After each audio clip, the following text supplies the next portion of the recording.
Caperet, vous êtes l'un des responsables du syndicat FAPT-CGT des Hautes-Pyrénées et vous organisez ce matin avec des usagers un rassemblement devant la poste de Marcadieu à Tarbes. Quelle est la raison de ce rassemblement? Alors la raison, c'est la fermeture officiellement annoncée par la Poste de ce bureau, qui est un bureau, comme vous pouvez le voir, qui est situé sur une zone qui est très attractive et très active. Et donc c'est pour la défense du service public, pour la défense de l'emploi des postiers qui travaillent dans ce bureau. On lutte aussi pour l'attractivité de ce quartier qui, après avoir perdu ce bureau de poste, aura perdu toute possibilité d'avoir un réseau bancaire complet, d'avoir des instances, de l'envoi de colis pour des usagers qui peuvent souvent avoir des difficultés à se déplacer, qui vont être obligés d'aller jusqu'au bureau de Jaurès, qui sera le bureau le plus proche dans le futur. Combien d'agents travaillent aujourd'hui sur ce bureau de poste? Alors actuellement, sur le secteur entier, ils sont 19, sur le bureau ici, ils sont 7. Donc, sur le bureau, ils sont 7, et ces 7 personnes-là seront affectées, en principe, à court terme, ils seront affectés sur le secteur, c'est-à-dire Jaurès, Séméac, et quelques petits bureaux aux alentours.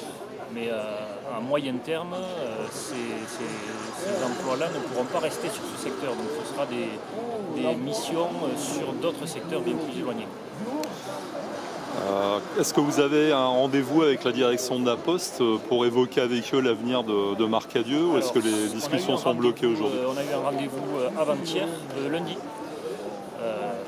pour la négociation du préavis de grève. En fait, on a déposé un préavis pour aujourd'hui.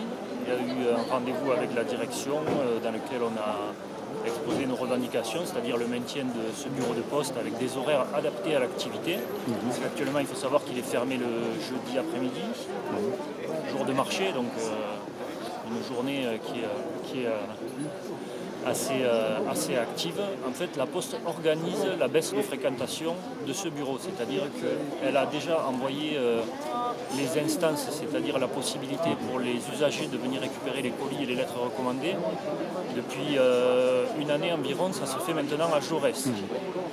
Ensuite, il y a des fermetures, la fermeture du jeudi après-midi et des fermetures occasionnelles imprévues, qu'on appelle nous fermetures sauvages, c'est-à-dire ça peut être pour cause de congés, la Poste ne remplace pas les congés et le bureau ne peut pas être tenu car pas assez d'agents.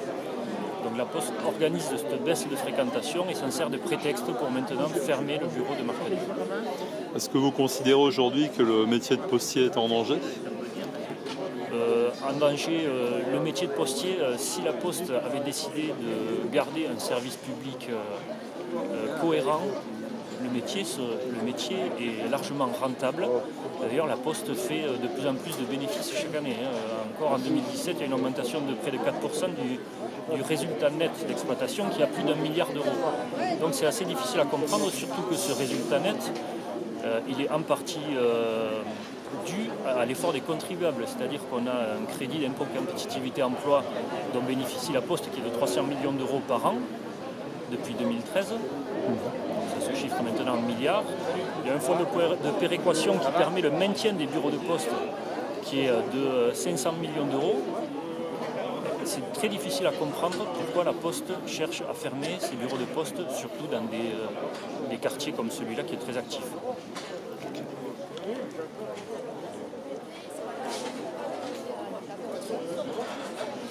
Le rassemblement qui a lieu ce jeudi matin, 15 novembre, dans le quartier de Marcadieu à Tarbes à l'heure du marché, et devant ce bureau de poste, lequel bureau de poste est fermé